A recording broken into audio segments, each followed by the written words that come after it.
adat Papua ternyata mereka sangat berperan penting dalam mendukung pembangunan di tanah mereka.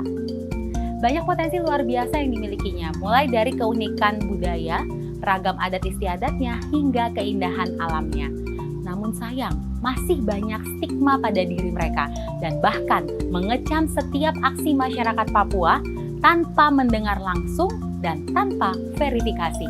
Kali ini, saya Putri Nere akan mengajak Anda menjelajah Papua untuk melawan stigma di obrolan menarik dalam Meet the Nations.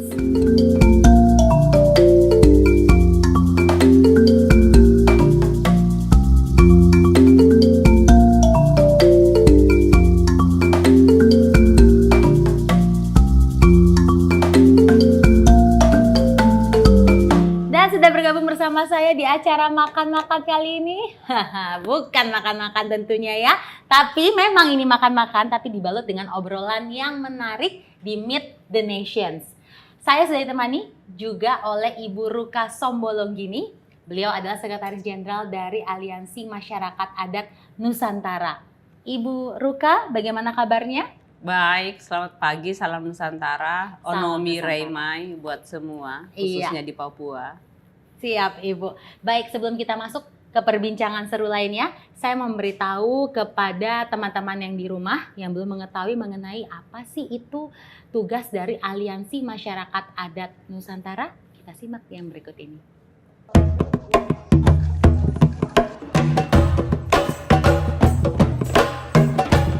Sejak didirikan pada tanggal 17 Maret 1999, Aliansi Masyarakat Adat Nusantara atau AMAN tetap konsisten untuk memperjuangkan hak-hak masyarakat adat beserta wilayah adatnya di Indonesia. AMAN beranggotakan 2.373 komunitas masyarakat adat yang menyebar di seluruh pelosok Nusantara dengan populasi sekitar 18 juta jiwa warga komunitas masyarakat adat. Kita mudah-mudahan bisa menjadi gerbang bagi AMAN dan seluruh masyarakat adat di Indonesia untuk sungguh-sungguh mewujudkan masyarakat adat dan bangsa Indonesia yang berdaulat secara politik, mandiri secara ekonomi, dan bermartabat secara budaya. Ibu, sekarang kita masuk ke pembahasan pertama mengenai Papua dan masyarakat adatnya ya Ibu ya. Papua dengan keunikan dari budaya dan juga karakter ini seringkali kita dengar tanah yang kaya dengan keindahan alamnya, dengan ragam adat istiadatnya juga ya Ibu ya. Nama Papua ini sering sekali menjadi perbincangan sana-sini dari zaman kemerdekaan hingga saat ini ya Ibu ya. Nah, dari kacamata Ibu Ruka, Papua ini seperti apa? Papua itu kalau dari kacamata saya harus saya bercerita dari kecil saya Papua itu ya negerinya orang berkulit hitam dan berambut keriting. Itu sampai saya kemudian berkenalan dengan AMAN, bekerja di AMAN dan mulai mengenal Papua. Papua dulunya itu seperti misterius ya.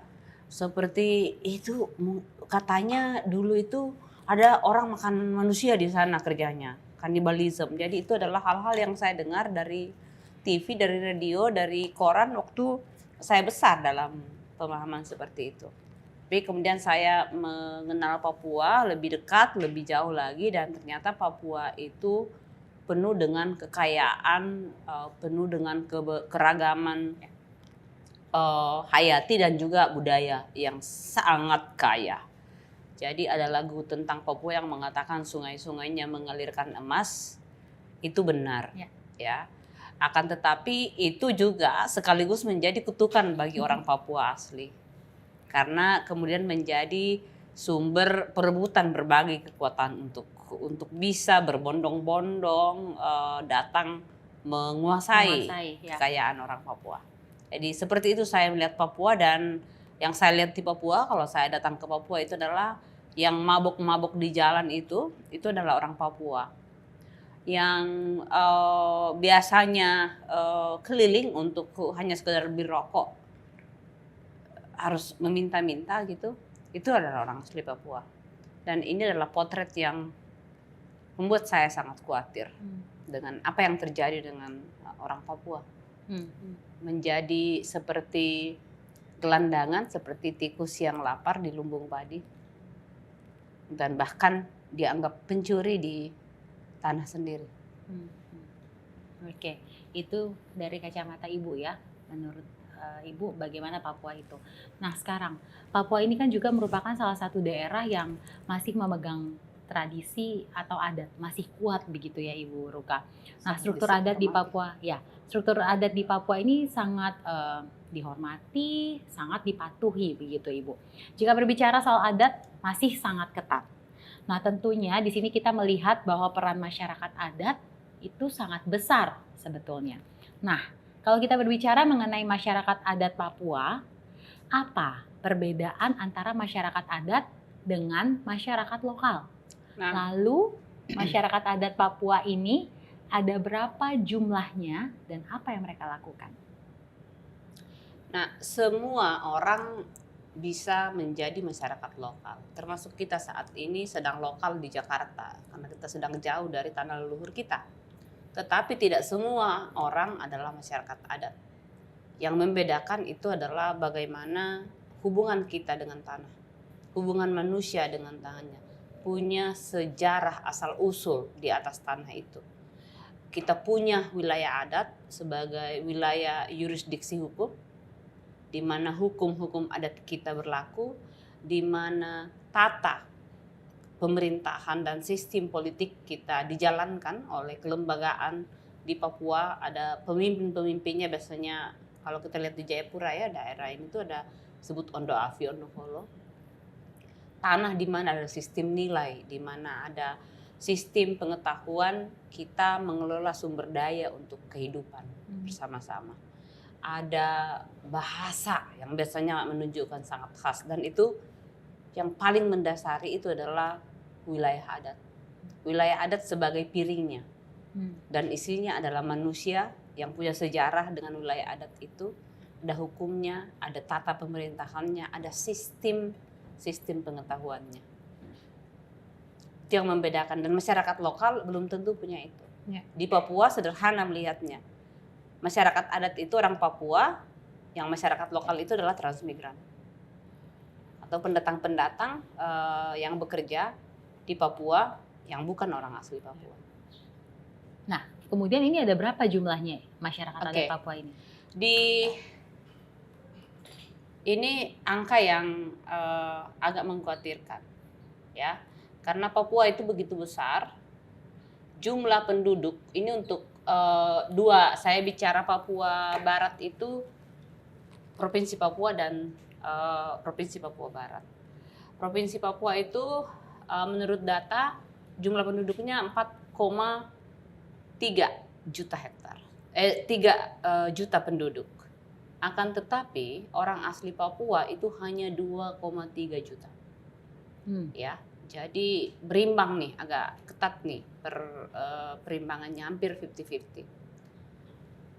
Di Papua Barat, di Papua, Provinsi Papua Barat itu lebih mengkhawatirkan karena dari sekitar 1 juta penduduk itu 48% saja yang orang Papua asli. Jadi sudah lebih banyak pendatang di Provinsi Papua Barat dibanding dengan orang asli Papua. Dan ini adalah situasi yang tidak baik-baik saja. Ini harus ada tindakan yang dilakukan untuk bisa memastikan situasi ini tidak terus memburuk. Nah, apa lantas yang harus dilakukan untuk mengatasi hal tersebut, Ibu? Pertama, sebagai masyarakat adat, hak-hak asal-usul kita sebagai masyarakat adat, hak kolektif itu diakui oleh Undang-Undang Dasar. Ya. Sebagai diakui oleh bahwa Indonesia ini terdiri dari bangsa-bangsa. Banyak sekali yang disebut dengan bangsa-bangsa itu adalah masyarakat adat, kelompok-kelompok masyarakat adat yang menjadi pembentuk, menjadi landasan wilayah adat kita yang menjadi landasan berdirinya disebut Indonesia. Untuk itulah kemudian komitmen dan pengakuan terhadap hak kolektif kita harus diakui. Nah, berdasarkan ini maka perlu ada aturan yang secara khusus mengatur bagaimana pemenuhan hak itu, bagaimana perlindungan hak itu, dan bagaimana pemajuan hak. Nah, di dalam kasus orang Papua ada yang namanya otonomi khusus, sehingga mestinya perangkat-perangkat hukum yang ada sekarang, kebijakan yang ada sekarang itu harus memastikan ada langkah-langkah afirmasi untuk membuat penduduk asli Papua itu bisa menjadi tuan di tanahnya sendiri, menjadi ikut berpartisipasi secara penuh di dalam pembangunan di Papua. Berpartisipasi secara penuh dan efektif itu bukan hanya sekedar ikut mendirikan sekolah, ikut menjadi pekerja, tetapi ikut dalam menentukan keputusan model pembangunan seperti apa yang akan terjadi di Papua, atau orang Papua maunya Papua seperti apa. Maunya seperti apa? Orang Papuanya harus yang menentukan Papua seperti apa. Oke, Ibu. Nah, kemudian masyarakat adat ini adalah mereka yang mempertahankan nilai dan juga termasuk menjaga wilayah adatnya ya, Ibu ya. Terlebih Papua memiliki keanekaragaman adat budaya yang terbagi atas 7 wilayah adat besar. Apa yang dimaksud dengan wilayah adat, Ibu? Dan apa saja aspek di dalam wilayah adat ini dan bagaimana pengelompokan suku-suku di wilayah adat ini? Ya, jadi ada metode yang sederhana untuk bisa menjelaskan apa itu masyarakat adat dan wilayah adatnya. Itu biasanya bisa dilakukan dengan melakukan pemetaan partisipatif. Jadi kita bicara wilayah adat itu adalah wilayah yang memang sudah diklaim dan dikuasai secara turun-temurun. Dan biasanya itu adalah ada batas-batas. Kalau di dalam dunia modern kita mengenal boundaries, ya batas-batas, ya. Jelas batasnya. Batas antara Depok dan Jakarta jelas gitu, ada titiknya. Tetapi di wilayah adat ada tempat di mana biasanya boundaries itu tidak ada, yang dikelola bersama-sama oleh beberapa komunitas masyarakat adat. Nah, menjadi penting bahwa klaim kita atas wilayah adat kita itu harus berdasarkan sejarah asal-usul. Jadi klaim atas wilayah adat itu baru sah ketika kita bisa menceritakan sejarahnya. Jadi ada sejarah asal-usul dari manusia itu. Itu elemen pertama, sejarah asal-usul. Itulah yang akan menjadi validasi untuk klaim atas wilayah adat. Kemudian ada sistem pengaturannya, ada hukum adatnya, ada lembaga yang mengatur, ada pimpinan-pimpinan yang melakukan yang mengatur penyelenggaraan kehidupan, ada sistem pengetahuan, ada sistem nilai di dalamnya, ada termasuk misalnya sistem pangan. Sistem pangan itu bisa khas dan berbeda di masyarakat adat. Nah, sistem ini tidak mesti seragam, Putri. Ya. Di Lapago dan Mipago bisa berbeda dengan yang di Mamta atau di Saireri, ya, di Domberai, ya. Jadi bahkan dari pengecekan di pemetaan wilayah adat yang terjadi di Mamta itu ternyata bahkan dalam satu komunitas bisa berbeda, gitu. Ada yang memang kendalinya gitu, sistem pranata adatnya itu sama, hukum adatnya sama, tapi model pengurusannya berbeda, ya, strukturnya bisa berbeda. Ada yang hanya boleh laki-laki, tapi ada juga yang boleh perempuan, ada juga yang hanya boleh perempuan, yang menjadi punya otoritas, punya kuasa untuk menentukan sesuatu atas nama komunitas. Dan saya pernah menyaksikan itu di mana yang hadir untuk menyepakati peta wilayah adat, batas wilayah antara dua komunitas, ternyata itu perempuan. Oke. Dan ini yang menurut saya perlu diketahui, khusus untuk Papua, perlu diketahui oleh orang lain di luar Papua, karena banyak yang menganggap bahwa di Papua itu perempuan tuh sangat tertekan, diinjak-injak oleh, jadi masyarakat adat di Papua itu seolah-olah memang disiksa itu perempuannya. Nah, hal-hal seperti ini yang perlu diketahui oleh publik, bahwa ada aturan-aturan, ada tata yang di Papua yang menunjukkan perbedaan peran sebagai perempuan dan laki-laki memang ada, tetapi peran-peran yang politis, yang pemimpin itu juga diserahkan kepada perempuan, dan sangat harus datang ke Papua untuk bisa mengenali itu. termasuk dari cara duduk ketika makan ya. Itu semua ada alasannya kenapa berbeda cara duduk laki-laki dan perempuan. Cara duduk perempuan yang sudah menikah dan yang belum menikah. Kemudian termasuk bentuk perahunya. Perahu laki-laki dengan perahu perempuan berbeda. Karena fungsinya berbeda. Ya, karena perannya berbeda dalam struktur dalam relasi dan pembagian kerja itu memang berbeda. Jadi mengenali relasi laki-laki perempuan yang biasanya disebut dengan relasi gender di Papua itu harus di situ untuk bisa melihatnya secara lebih jelas. Nah, kemudian Ibu Ruka, sebenarnya apa sih yang harus masyarakat luar tahu mengenai masyarakat adat Papua itu sebetulnya apa, bagaimana? Berhenti nonton TV pertama, berhenti baca koran, berhenti medsos yang dikit-dikit KKB sekarang kan disebutkan KKB gitu. Rasa meletakkan orang Papua sebagai saudara itu belum sampai ke arah itu ya. Jadi orang Papua masih dianggap sebagai orang lain. Padahal dia makan dari situ ya. Jadi termasuk saudara-saudara saya orang Toraja banyak gitu ya.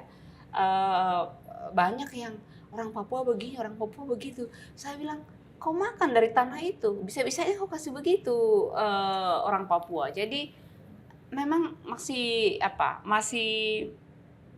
banyak sekali stigma-stigma buruk yang dilekatkan oleh orang lain dengan tujuan penguasaan yang kemudian diamini dan terus digunakan dan diteguhkan oleh masyarakat Indonesia yang lain. Dan menurut saya ini yang harus dihentikan.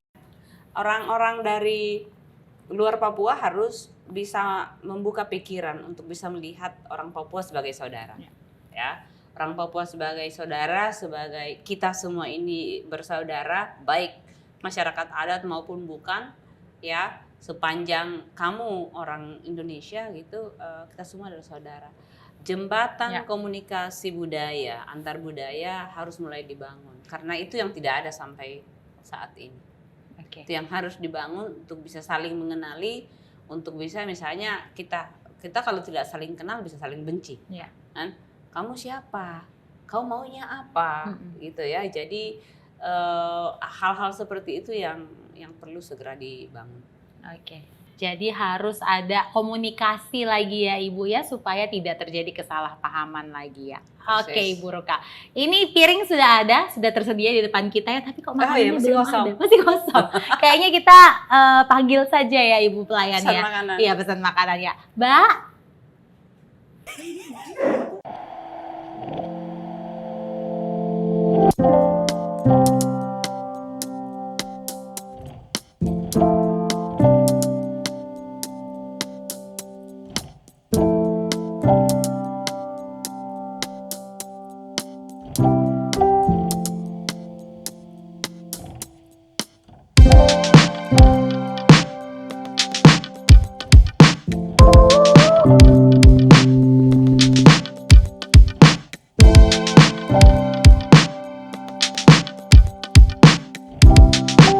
Makan serius ini atau tidak? Kita makan santai tapi serius. Gimana tuh Bu? Sersan. Jadi sekarang saya akan masuk ke pembahasan kedua nih ya Ibu Ruka ya, mengenai pengelolaan wilayah adat. Berbicara soal SDA, di depan kita saat ini sudah ada papeda. Menarik sekali ya Ibu ya papeda ini ya, di mana sagu merupakan bahan makanan pokok dari masyarakat Papua. Mungkin Bu Ruka bisa menjelaskan sedikit kenapa sagu? Apa filosofi di balik papeda? Putri, sebenarnya sagu ini bukan hanya makanan orang Papua, tapi kalau dilihat dari sejarah kita, seluruh orang di Nusantara ini sebenarnya makanan aslinya sagu. Dan itu terbukti dalam dokumentasi, bahkan di salah satu relief di Candi Borobudur ada sagu. Bukan padi atau nabras yang ada di situ, tapi sagu. Nah, tapi kan kemudian lama-lama nasi mulai datang dan mendominasi, dan apalagi di zaman Soeharto nasi itu digunakan untuk dianggap sebagai makanan pokok yang menggambarkan kemajuan. Sehingga sagu sebagai makanan pokok, umbi-umbian sebagai makanan pokok itu disingkirkan. Jadi dikecilkan maknanya. Tapi sagu ini menjadi super penting karena sagu ini menjadi yang tumbuh di wilayah adat. Jadi kalau orang Papua kemudian kehilangan wilayah adatnya, kehilangan hutan-hutan sagu, itu artinya tidak akan mungkin lagi bisa makan sagu. Artinya rentan dari sisi pangan. Nah, tapi dalam makna yang lebih dalam lagi, makan sagu di Papua itu salah satu wujud dari ada hubungan relasi solidaritas kekeluargaan, kebersamaan, ada pemerataan distribusi makanan dan lihat sagu seperti ini, makan sagu ini kan komplit ya. Betul. Ada, kayaknya jadi kayak langsung keakraban begitu terjadi komplit, ya, betul. Jadi yang disebut dengan Helei Mbai Hotembai itu sebenarnya memperkuat relasi kekeluargaan, persahabatan, dan makan dari satu mangkok bersama-sama itu simbol pemersatunya. Sayangnya kali ini kan karena situasi COVID segala macam, tradisi-tradisi makan bersama seperti itu mulai kita hindari dulu untuk sementara. Jadi sekarang banyak yang makan sagu sendiri-sendiri. Nah, tapi sagu itu juga merupakan kekuatan ekonomi karena sepanjang masih mengolah sagu kan nggak perlu beli beras. Betul. Karena orang Papua kan tidak bisa tanam padi. Betul, hanya bisa tanam sagu. Sagu tumbuh sendiri, hanya dipanen gitu. Kemudian ikan juga, apalagi kalau di Sentani ya, di daerah Sentani banyak ikan. Rica tumbuh sendiri, sayur tumbuh sendiri. Jadi itu bagian dari bagaimana masyarakat adat sepanjang wilayah adatnya masih ada, ekosistem keberagaman wilayah adatnya masih ada, seluruh jenis makanan masih dari wilayah adat. Bayangkan kalau sekali makan itu bisa berapa ratus ribu itu kalau dibandingkan kalau makan restoran seperti ini kan. Artinya nilai ekonominya, nilai uangnya pun sebenarnya besar sekali. Cuma kita masyarakat adat kan tidak pernah diajak untuk hitung-hitung uang bahwa sebenarnya harga makanan kita sehari-hari itu besar sekali. Lebih jauh bahkan lebih kaya kita di kampung daripada orang-orang pegawai negeri biasa yang di kota. Sebetulnya Ibu Ruka ya. Oke, tadi kan Ibu Ruka ada menyebutkan mengenai tradisi Helei Mbai Hotembai.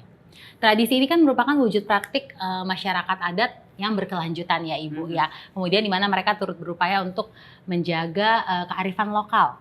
Nah, bagaimana menurut Ibu tentang peran masyarakat adat dalam melestarikan makanan? Itu tadi, makanan itu dia hanyalah wujud ya, wujud dari sebuah kebudayaan, sebuah budaya masyarakat adat. Dalam makanan itu kalau kita lihat misalnya Helei Mbai Hotembai itu bukan hanya sekedar makanan, tapi makanan menjadi pemersatu sehingga kalau ada kesulitan-kesulitan maka satu kampung akan bergerak bersama. Gotong royong akan terus berjalan. Ketika ada masalah akan mampu kita bermusyawarah karena terus diikat oleh makan sagu bersama-sama itu. Jadi itu menjadi super penting. Di dalam tahun ini ya, tahun tentang pengetahuan masyarakat adat khususnya perempuan, itu juga memastikan bahwa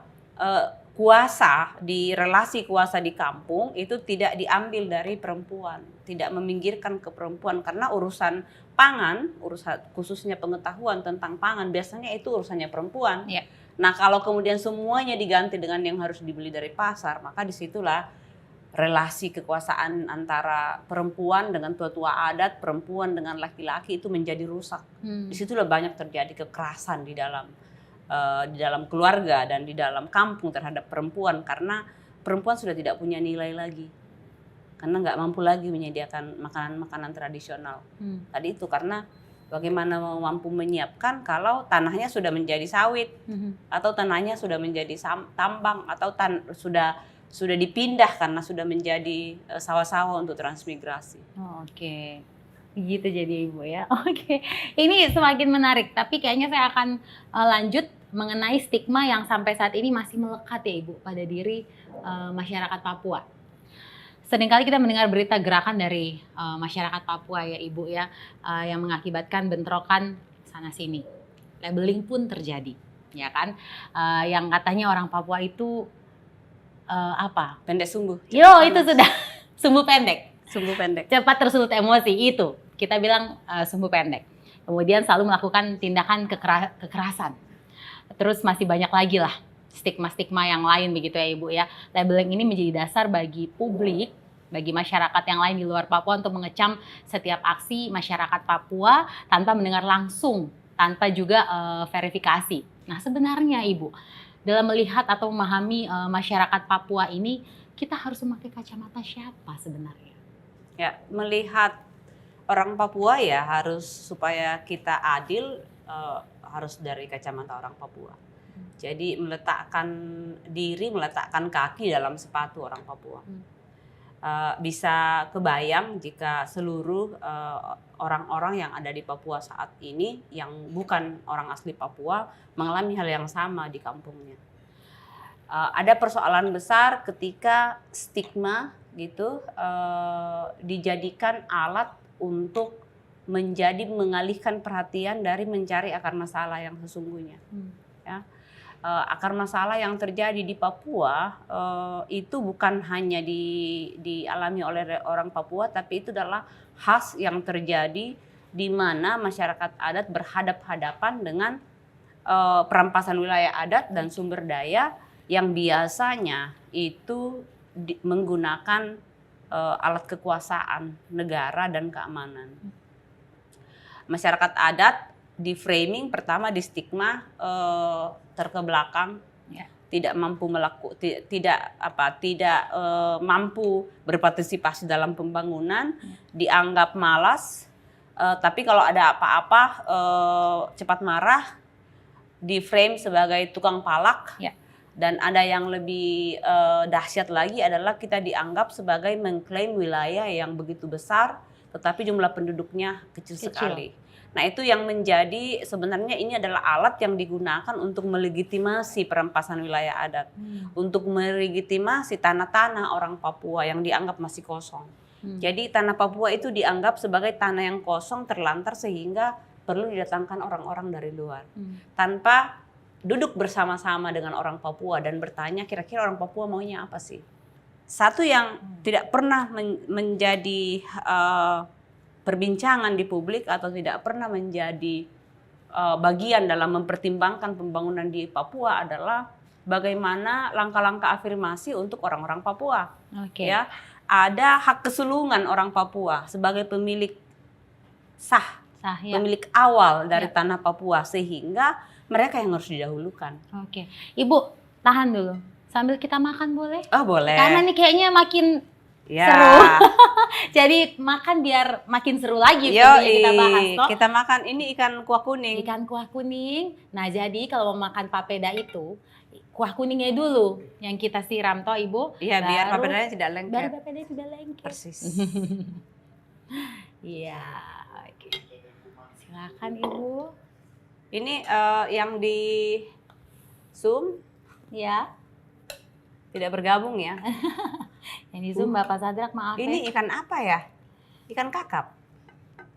Kayaknya kakap merah betul. Bukan gabus. Bukan gabus. Oh ini kalau ikan dari ada sentani jamur, mujair ya. Ada gabus dan mujair. Ya.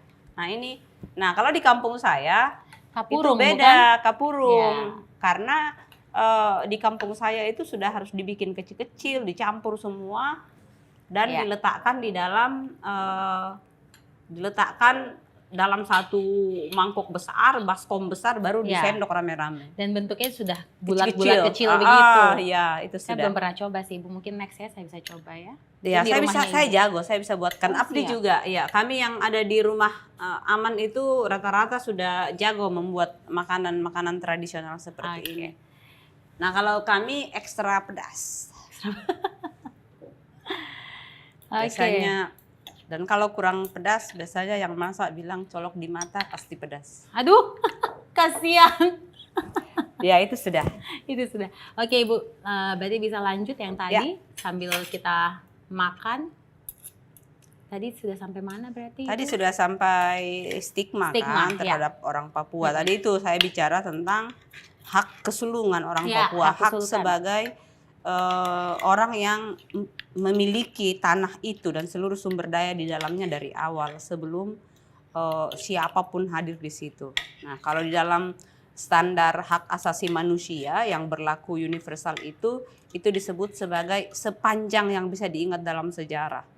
Dan sejarah itu mengingatkan kita bahwa pemilik pertama dari Papua ya orang asli Papua itu. Yes. Sehingga Tuan tanah. mendahulukan orang Papua itu bagian dari pertama penghormatan sejarah terhadap orang Papua dan penghormatan penghargaan terhadap pemilik kolektif yang awal dari tanah Papua itu. Itulah kenapa orang Papua perlu didahulukan dalam seluruh aspek pembangunan di Papua, termasuk suaranya didengar mau apa. Ya, betul. Tapi menurut Ibu saat ini bagaimana yang terjadi? Saat ini yang terjadi ya, ini menurut saya sangat perlu diketahui karena kadang-kadang dianggap menjadi super sensitif, dianggap isunya primordial, dianggap isunya kesukuan atau identitas. Tapi menurut saya ini adalah upaya orang Papua saat ini sudah mengalami peminggiran dan penyingkiran yang luar biasa. Ya, karena tadi itu dan terus di stigma, wah susah kalau dengan orang Papua. Itu pace kerjanya mabok gitu. Itu pace kerjanya ini. Selalu buruk saja kalau selalu buruk saja karena dan selalu pace kan? Selalu tidak pace. mace ya, tapi pace. Ya, kalau mace itu dianggap ya kerjanya mace ya jualan siri toh di pasar-pasar. Tapi pasar yang paling besar kan bukan dikuasai oleh mace, tapi dikuasai oleh bukan orang Papua. Ya. Itu yang terjadi saat ini ya, Ibu ya. Okay. Nah, yang terjadi adalah karena disingkirkan terus gitu, karena distigma terus sehingga ketidakpuasan itu atau diskonten itu tidak pernah berusaha dicari akar persoalannya.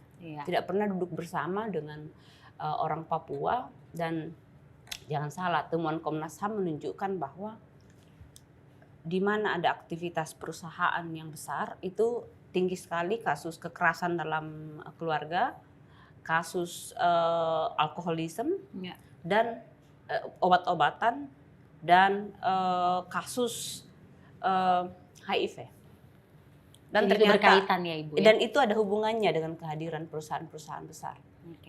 Gitu ya. Dan bahkan orang-orang Papua di daerah-daerah tambang itu juga mengalami kriminalisasi karena limbah-limbah tambang pun mereka mau kait, jadi sudah mengais-ngais gitu si limbah-limbah masih dianggap melakukan pelanggaran gitu, dianggap mencuri, padahal itu tanahnya leluhurnya, tanah kita sendiri. Oke. Ibu, pembahasan kali ini rasanya kurang lengkap kalau tidak ditemani oleh satu orang lagi, Ibu ya. Saya akan langsung bertanya kepada beliau ini. Dia ini merupakan Ondo Afi dan juga pendiri sekaligus pengurus perkumpulan terbatas untuk pengkajian dan pemberdayaan masyarakat adat PT PPMA Papua, yaitu Bapak Sadrak Wamebu. Halo Bapak Sadrak. Saya boleh tambah sedikit Kak? Boleh.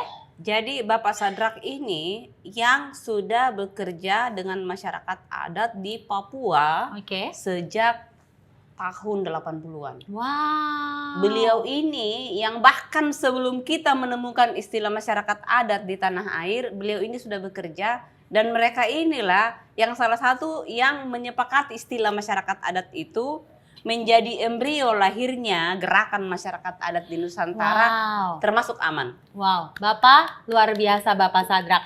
Bapak Sadrak, halo, bagaimana kabarnya? Ya, baik. Baik ya Bapak ya, terima kasih sudah bergabung bersama ketorang di sini di Meet the Nation, Bapak Sadrak. Ya, saya dengan Ibu Ruka di sini sedang membahas tema menjelajah Papua melawan stigma, Bapak. Bapak bisa dengar saya suara? Bisa, saya dengar. Oke, siap. Menjelajah Papua melawan stigma. Sudah ada beberapa pertanyaan yang sudah saya tanyakan kepada Ibu Ruka. Sekarang saya akan bertanya kepada Bapak Sadrak ya. Bapak, dari kacamata Bapak sendiri, Papua itu seperti apa sih Bapak? Stigma itu kan bukan diberikan oleh masyarakat adat kan. Tapi stigma itu stigma macam-macam lah. keterbelakangan lah dan macam-macam, itu stigma yang diberikan oleh negara. Dan dengan stigma itu stigma yang diberikan itu ada kepentingan di balik stigma itu. Nah, oleh karena itu ya stigma harus selalu dianggap orang ini orang Papua. Sebenarnya saya juga tidak suka dengar kata Papua juga, karena itu nama itu diberikan oleh orang di luar dari Papua terhadap kami di sini. Ya. Jadi kalau saya mungkin sebagai orang di timur sekali, di Tabi, jadi saya lebih cenderung ini negeri matahari terbit. Namanya sendiri ada, nama Papua itu ada, tapi banyak orang belum tahu. Ya sekarang Papua itu adalah nama yang diberikan oleh orang dari luar Papua. Mereka bilang orang yang ada di timur ini, di negeri matahari terbit ini namanya Papua. Tapi itu pengertiannya banyak sekali. Orang Seram, orang Jawa, orang macam-macam. Tentunya orang memberikan nama itu ada sesuatu yang ada di balik belakang kepala mereka, yang mereka melihat orang itu seperti apa gitu. Nah, jadi kalau saya menilai itu stigma itu sampai macam-macam. Ada banyak stigma yang diberikan untuk orang Papua itu sesungguhnya apa yang dipikirkan oleh mereka tentang orang Papua. Nah, karena tadi saya katakan bahasa sendiri tidak suka juga dengar kata Papua itu. Karena kami punya nama sendiri ada. Ya, begitu. Tapi kalau menurut Bapak Sadrak sendiri bagaimana? Papua ini seperti apa? Oh, Papua itu negeri, ya sebenarnya ini negeri misteri.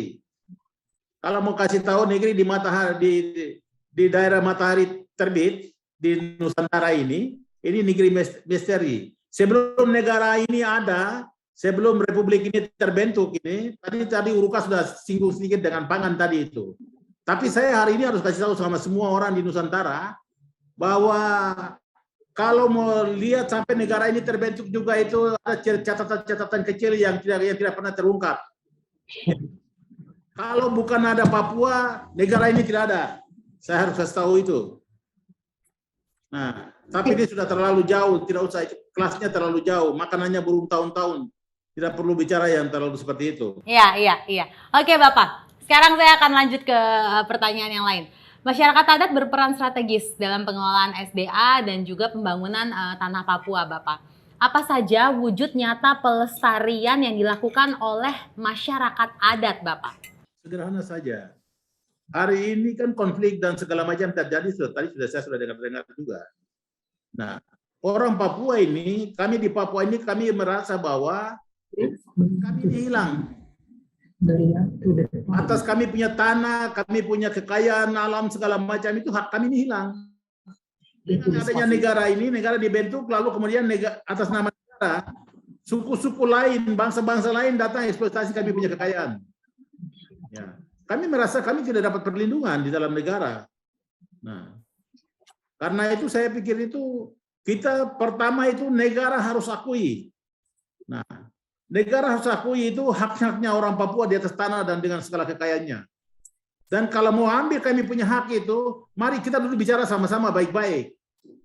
Jangan bicara di belakang-belakang, bicara di Amerika, bicara di Washington, di London, lalu kemari bikin tindakan macam-macam di atas tanah ini. Itu yang tidak benar menurut kami.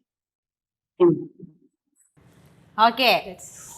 Bapak, kemudian masyarakat Papua mungkin sudah beberapa kali merasa dieksploitasi ya Bapak ya, atau dirugikan dari beberapa pihak.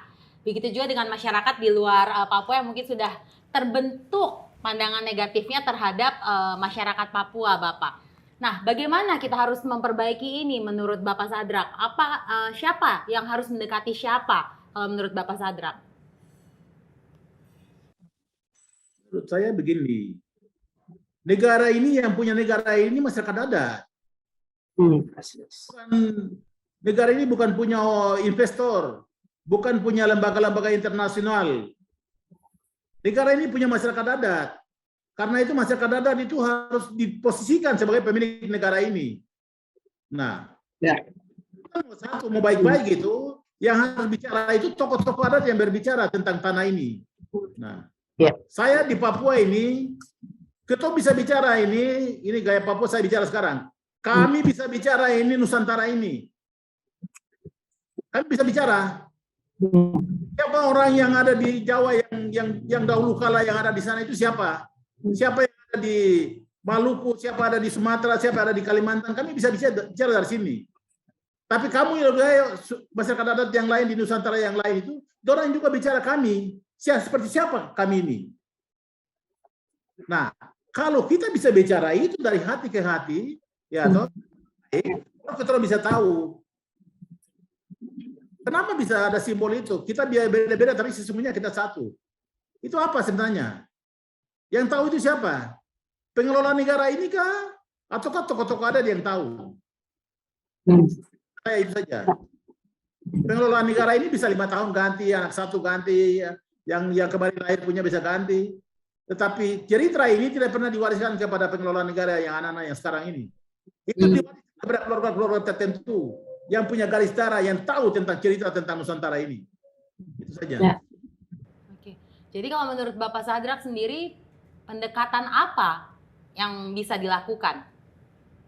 Ya, yang tadi saya bilang, pendekatan yang bisa dilakukan ini tokoh adat bicara. Mari kita dulu bicara, siapa sebenarnya kamu? Saya bisa bicara siapa sebenarnya orang yang di Jawa ini. Saya berhubungan dengan siapa? Begitu. Saya harus berhubungan dengan siapa orang di Maluku. Saya harus berhubungan dengan siapa orang di Kalimantan. Begitu. Oke. Dialog. Oke. Ya, berarti dialog ya. Betul. Oke, Bapak, tadi sudah sedikit kita singgung mengenai Papua dan isinya yang membuat orang di luar Papua tertarik gitu ya Bapak ya untuk investasi juga lainnya seperti itu.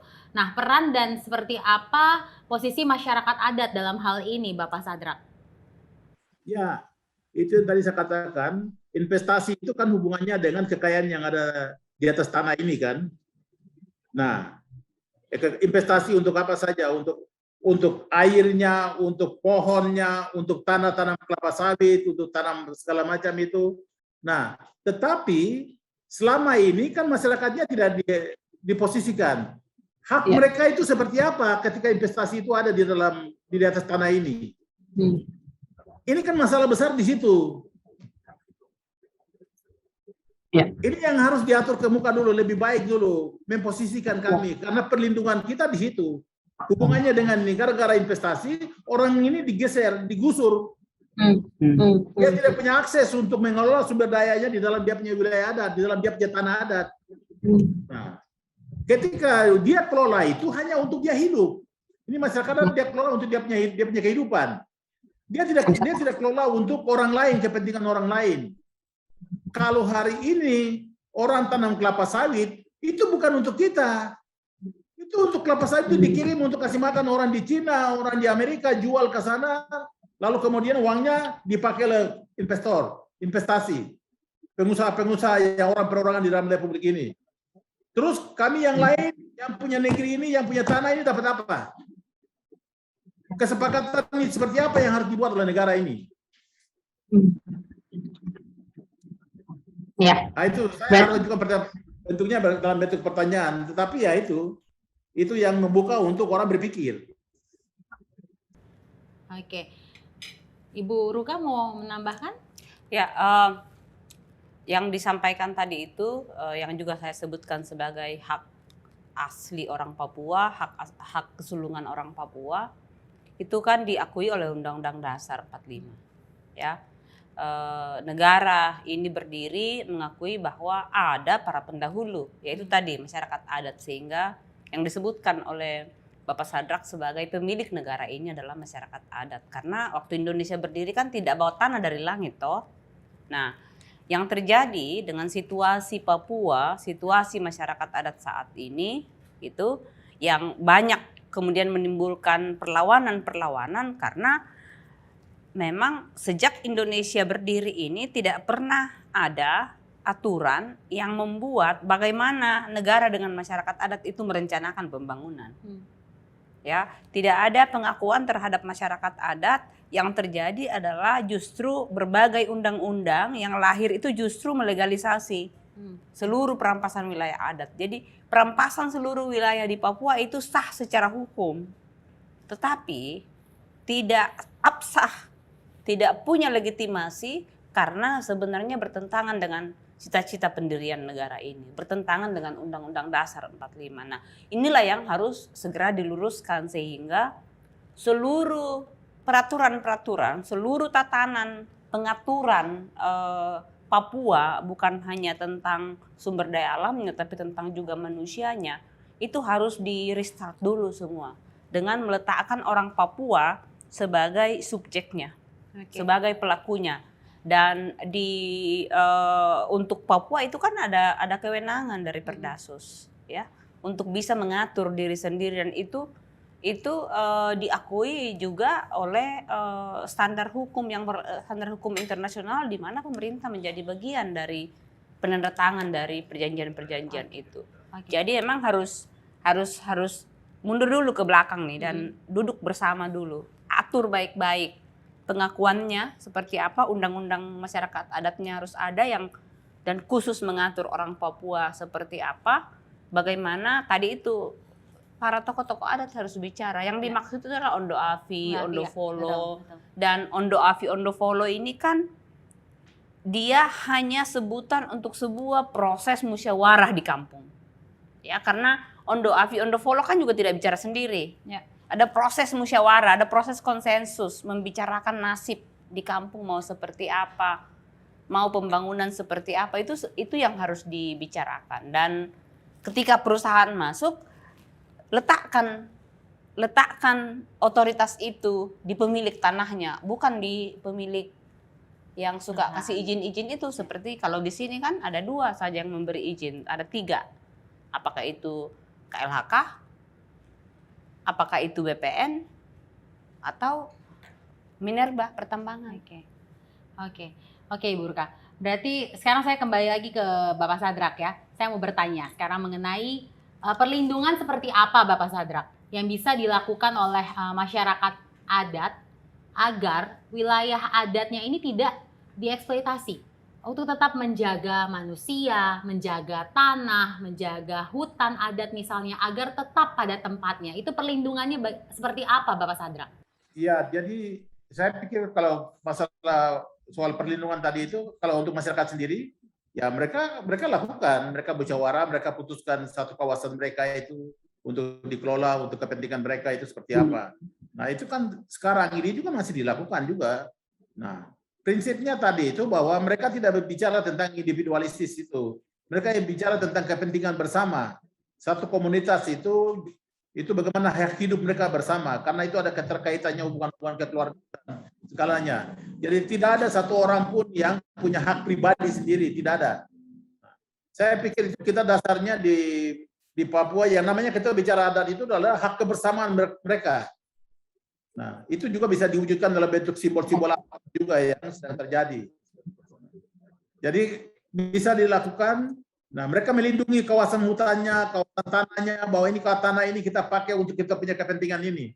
Nah, tapi kadangkala di Jakarta itu sudah bikin kesepakatan satu kawasan tanpa memperhitungkan itu di dalamnya ada kampung-kampung, itu sudah keluarkan keputusan semacam izin sudah dikasih ke satu perusahaan gitu untuk jadikan kelapa sawit, jadikan ya untuk kawasan tambang seperti itu.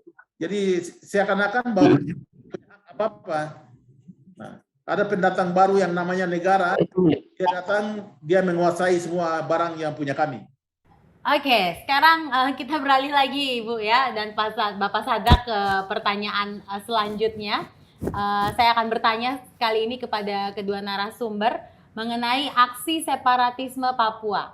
Oke, masyarakat ini kan menarasikan aksi separatisme ini sebagai aksi Papua untuk memisahkan diri dari Indonesia. Bagaimana menurut Bapak Sadrak terkait hal ini? Apa yang masyarakat Papua cari dan perjuangkan sebetulnya Bapak Sadrak? Saya pikir memang itu kan stigma juga kan tadi. Sebenarnya kita tadi bicara di atas juga. Separatisme itu kan stigma juga yang diberikan oleh negara kepada orang Papua karena perlawanan terhadap hak-hak mereka yang dieksploitasi oleh negara atas nama negara oleh perusahaan-perusahaan. Perusahaan itu kan individu punya kan, orang perusahaan yang datang kemari lalu kemudian mereka eksploitasi kita punya kekayaan di sini. Nah, kemudian karena ada pemberontakan oleh masyarakat adat, lalu kemudian itu dilabelkan sebagai aksi separatis. Nah, saya pikir itu barang bisa dibicarakan bersama, duduk bicara baik-baik dulu antara orang Papua dan negara.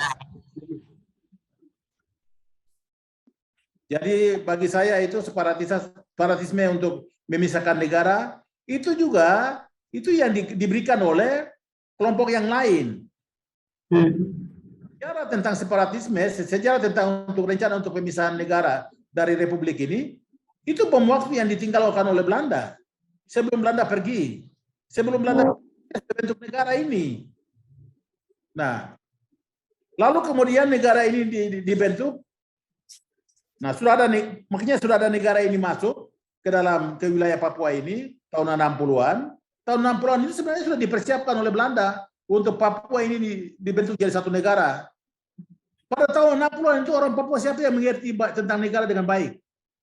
Tidak ada banyak orang yang mengerti, kecuali orang-orang yang sudah diintrodusir oleh Belanda, yang sekolah sedikit-sedikit itu.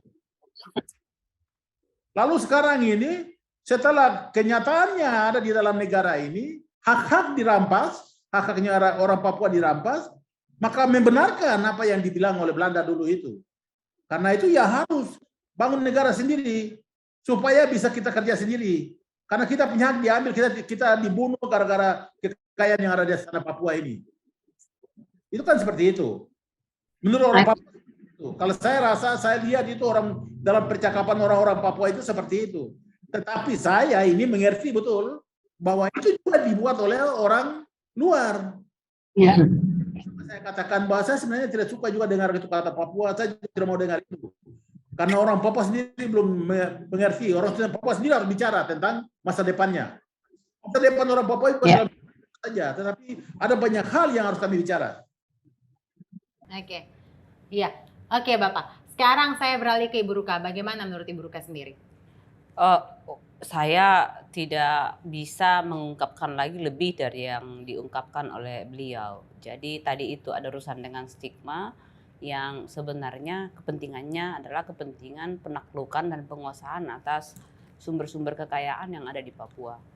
Nah ini yang menurut saya perlu diketahui oleh umum juga, ya, sehingga dan media pada umumnya, sehingga tidak sedikit gampang sekali kemudian terseret oleh stigma-stigma yang memang sengaja dibentuk untuk melanggengkan perampasan terhadap kekayaan orang Papua dan penyingkiran terhadap orang Papua.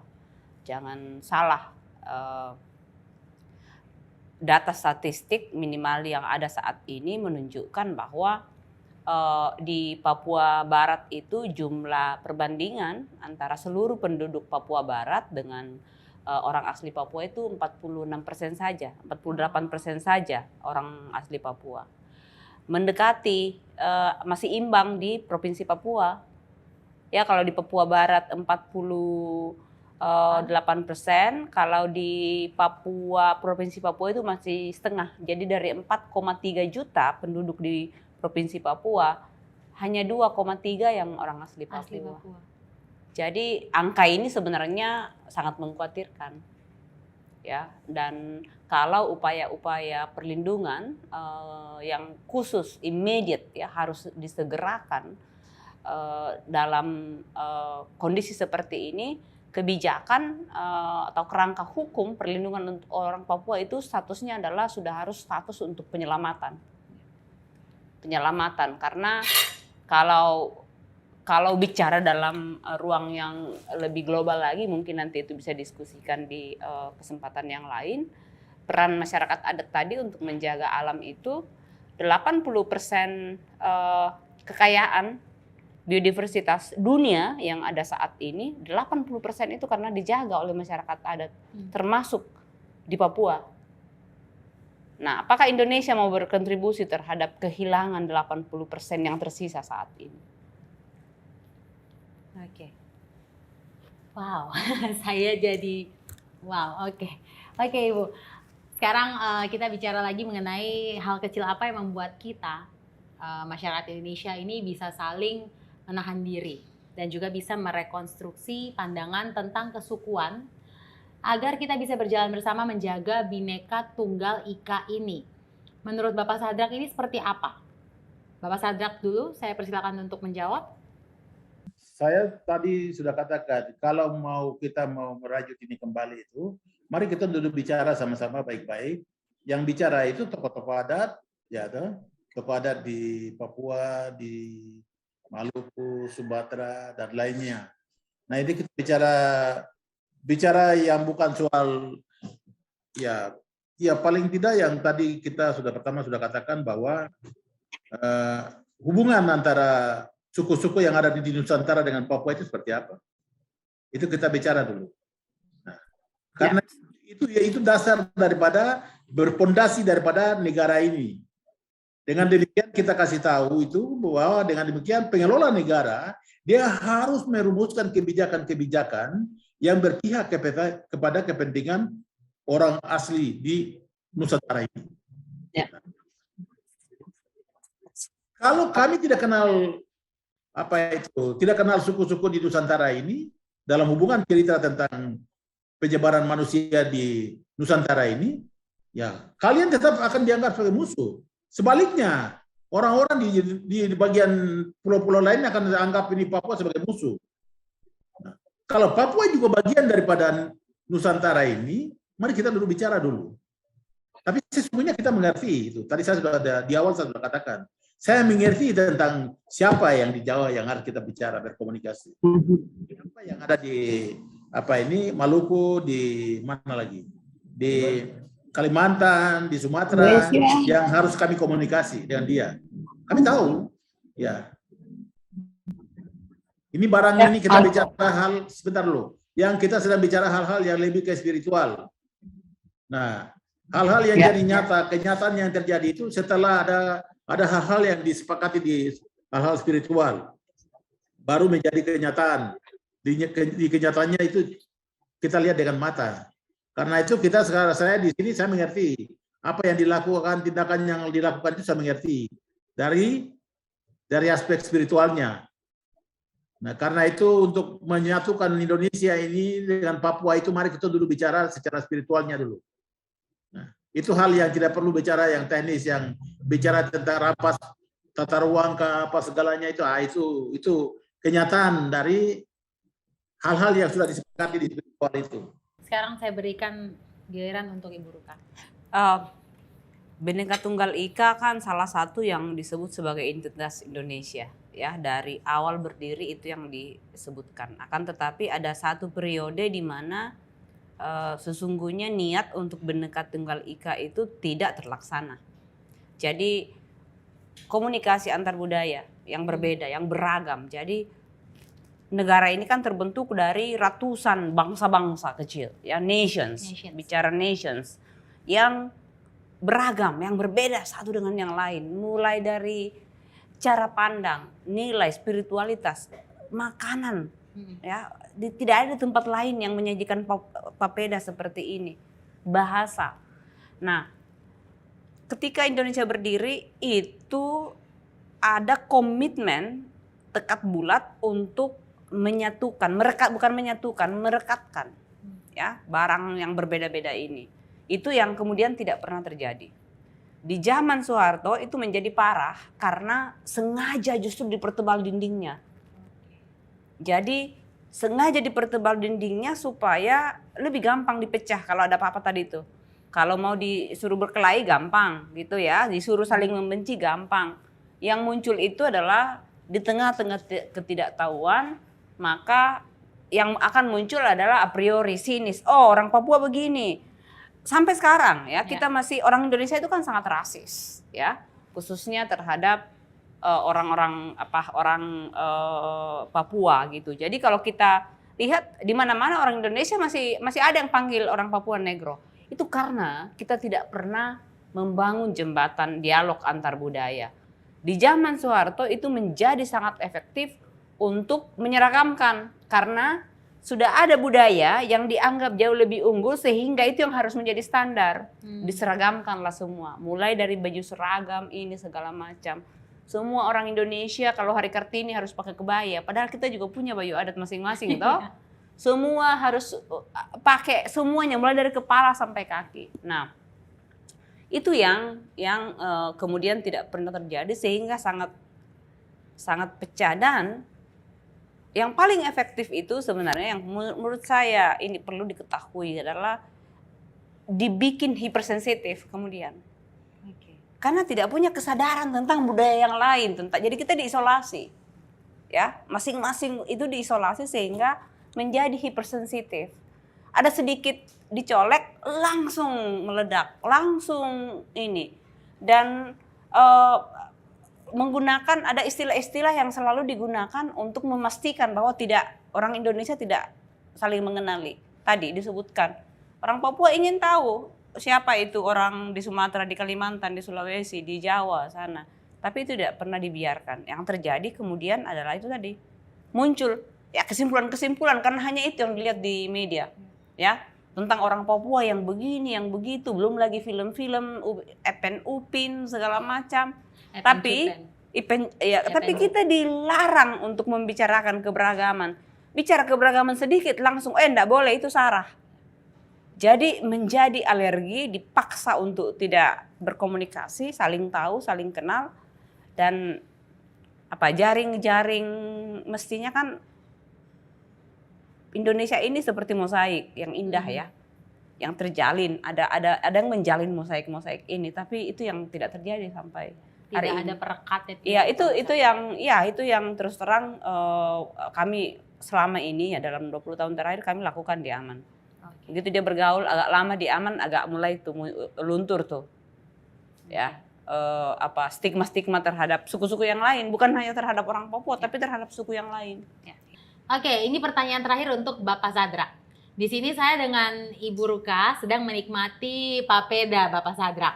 Nah, bicara papeda, tak lepas dari tradisi Helaimbay Hotembay, ya Bapak ya, di mana kata orang tradisi ini merupakan milik salah satu masyarakat adat di Papua yang berkaitan dengan papeda. Sebenarnya tradisi apakah ini Bapak Sadrak? Mungkin Bapak bisa jelaskan kepada kita orang semua.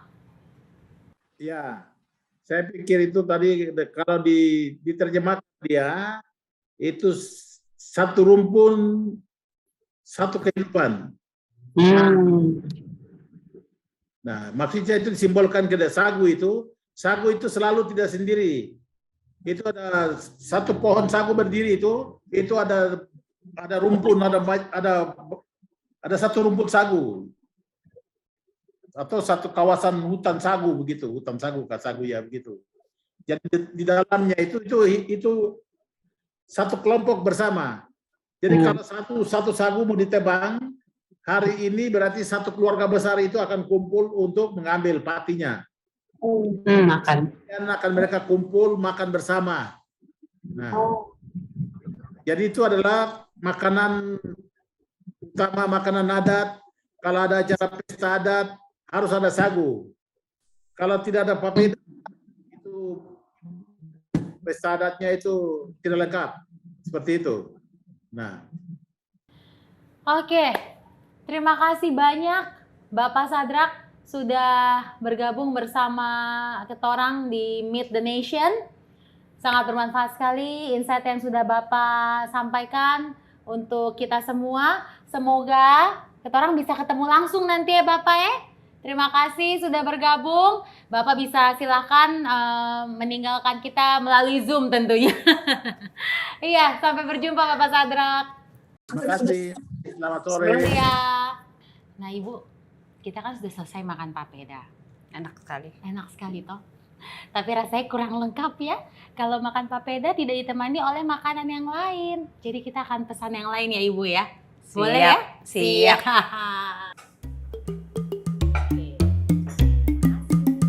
Terima kasih.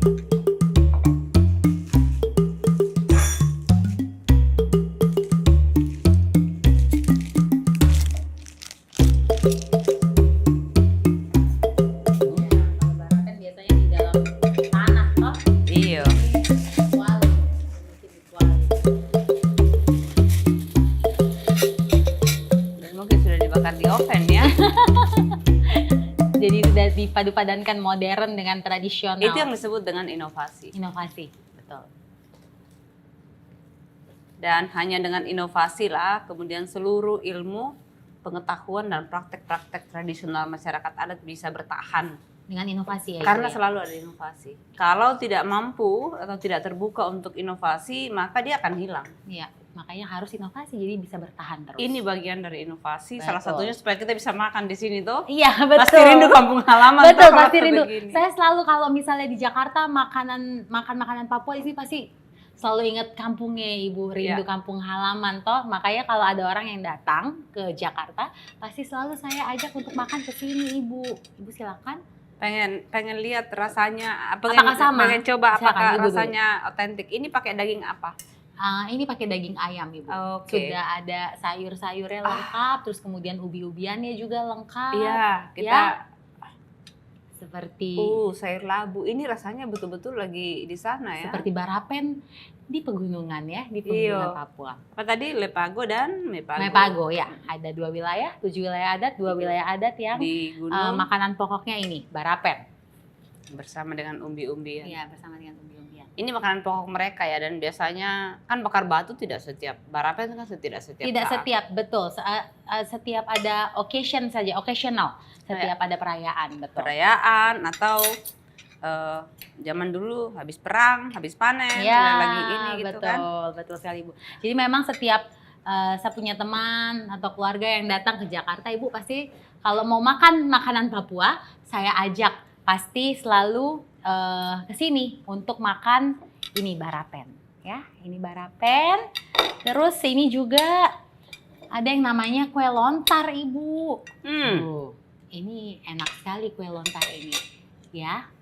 Kue lontar ini enak sekali. Nah, kalau Ibu Ruka sendiri gimana sih waktu pertama kali mencicipi hidangan Papua itu, apa cita rasa yang didapat? Rasa makanan masyarakat adat itu kan biasanya sederhana ya. Kecuali di daerah-daerah barat yang sudah banyak bercampur dengan tradisi makanan dari Timur Tengah, dari Oke. Eropa. Jadi Nusantara ini kan melting pot ya dari seluruh peradaban dunia. Jadi ada peradaban dari timur, ada peradaban dari barat, dan itulah yang membuat kita begitu beragam. Ya. Dan kalau kita lihat gelombang dari barat ke timur itu masuk gitu, peradaban-peradaban dari Timur Tengah, dari Afrika, dari ini semuanya kan awalnya masuk dari barat. Jadi dia memang lebih tebal kalau di ini. Makanya makanan-makanan seperti di barat, di Sumatera itu kan pakai santan, Ya, pakai rempah. kari, rempah segala macam, rendang. Katanya rendang itu kan warisan Portugis ya, warisan Eropa bagian selatan. Nah, kalau kita yang ke timur itu lebih banyak dipengaruhi oleh Eropa Barat, yaitu Belanda, Portugis, Spanyol. Nah, ini salah Ya, satunya dari betul. Belanda. Lontar ini dari Belanda. Lontar, Betul. round tart. Round tart, betul. Maksudnya itu adalah kue bulat. Kue bulat, betul. Seperti Ya. itu katanya. Sejarahnya seperti itu ya Ibu Seperti ya. itu. Round tart. Kita banyak sekali kalau di timur itu mengenal itu. Tapi tadi itu inovasinya adalah ini barang-barang ini kan kita punya semua. Kita punya telur, kita punya tepung. Ada yang pakai santan, Ya. ada yang pakai Susu. susu Ya, gitu. ya, Kita ya. punya susu kerbau, kita punya susu Ya. ini. Jadi Inovasi. inovasi. Betul. Nah, karena dengan begitu dia akan bertahan. Tapi kita di timur itu memang rasanya jauh lebih sederhana. Ya betul, ini sederhana sekali karena bumbunya nggak banyak. Kalau barapen ada. yang asli itu malah tidak pakai bumbu. Tidak Karena pakai dari daun-daunnya itu sudah menciptakan bumbu untuk dagingnya tersendiri. Iya, dan mungkin semua tanaman mungkin pakai punya garam ya. Jadi kalau kita makan yang aslinya itu nggak berasa kalau itu Betul. nggak dikasih garam. Betul. Nah, kalau Ibu Ruka sendiri ada nggak sih dari makanan dari Indonesia yang wah gitu, yang recommended banget orang harus coba, itu apa Ibu?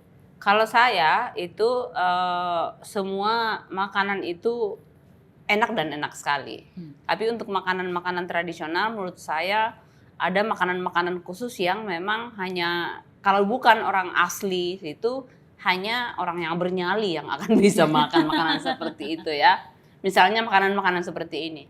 Orang akan melihat itu apa sih? Ya. Ya, tapi nyali itu maksudnya adalah karena makan yang seperti ini itu bukan hanya sekedar makanannya, tapi ada tradisi yang sudah diturunkan selama berapa milenium. Pertama, kemudian ada rasa yang palat kita, lidah kita kan dibangun oleh dari mana kita berasal, dibesarkan gitu. Ada banyak, kita di timur itu banyak makanan yang dimasak mengandung dengan darahnya. Nah, saudara-saudara kita yang di barat gitu, banyak tuh yang nggak bisa itu makan makanan itu. Buat saya kalau Papua, papeda itu nggak usah disebutkan lagi karena itu emas gitu ya, itu wajib makan itu. Kalau ke gunung sedikit makan ubi-ubian dan barapen. Kalau nggak barapen dan kalau nggak salah di gunung di Papua itu kan jenis umbi-umbiannya ada ribuan apa ratusan gitu. Oke. Yang itu tadi itu salah satu kekayaan masyarakat adat yang dijaga, yang tidak boleh dihilangkan hanya karena supaya lebih gampang beli nasi saja. Ya, oke. Ini memang kalau bicara masalah makanan kayaknya nggak ada habisnya ya Ibu ya. Terima kasih sudah bergabung bersama di Meet the Nation, Ibu Ruka Somboligi, dan juga tadi juga sempat berbincang bersama Bapak Sadrak Wamebu secara online ya. Dan banyak sekali informasi yang saya dapatkan hari ini. Saya berharap dengan adanya acara Meet the Nation bisa membuka wawasan kalian tentang keunikan masyarakat adat Papua dengan keberagaman adat istiadatnya dan tentu saja bisa melepaskan stigma yang melekat pada diri mereka. Jangan lupa ikuti rangkaian acara Kongres Masyarakat Adat Nusantara dan Festival Danau Sentani yang lainnya. Saya Putri Nere, sampai jumpa. Kita lanjut pesan makan lagi Bu, atau mau lanjut makan aja ya? Saya mau, ini udah selesai kita ya. Nah, saya mau makan ini aja. Makan lagi.